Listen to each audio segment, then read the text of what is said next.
సార్వత్రిక ఎన్నికల ప్రచారంలో భాగంగా విజయవాడలో శనివారం రాత్రి 8 గంటల నుంచి 9 గంటల మధ్య మేమంతా సిద్ధం బస్సు యాత్ర రోడ్ షో సందర్భంగా ముఖ్యమంత్రి జగన్ రెడ్డికి కొందరు గుర్తు తెలియని దుండగులు రాళ్లతో దాడి చేశారు.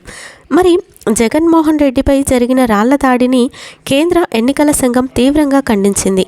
ఈ విషయం భారత ఎన్నికల సంఘం దృష్టికి రావడంతో Andhra Pradesh chief electoral officer Mukesh Kumar Meena దీనిపై విపరీతమైన ఆవేదనకు సంతాపాన్ని ఆదేశించింది. ఇలాంటి సంఘటన జరగడానికి కారణం భద్రతా వైఫల్యమని ఎంతో ఆగ్రహం వ్యక్తం చేసింది.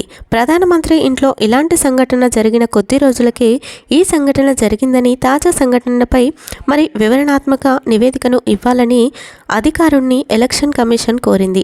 ఈసీ ఆదేశాల మేరకు విజయవాడలో పోలీసు దాడి ఘటనపై విచారణ చేపట్టారు. ప్రస్తుతం ఆ ప్రాంతంలోని సీసీటీవీ ఫుటేజ్లను పరీక్షించాలని, కేసులు మరింత తోపుగా ఛేదించేందుకు ప్రత్యేక బృందాలను ఏర్పాటు చేశాయి.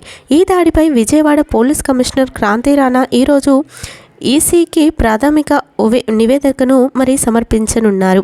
ఈ సంఘటనతో ఈ ప్రాంతంలోని రాజకీయ ప్రముఖులు భద్రత గురించి ఆందోళనకు తేవలేదింది. ప్రస్తుతం అధికారులు రక్షణకు నిర్ణయించాలని అధికారులు ఇంకా అప్రమత్తంగా ఉండాలి అంటూ కూడా తెలియజేశారట. సీఎం జగన్పై జరిగిన దాడిపై భిన్న అభిప్రాయాలు వ్యక్తమవుతున్నాయి.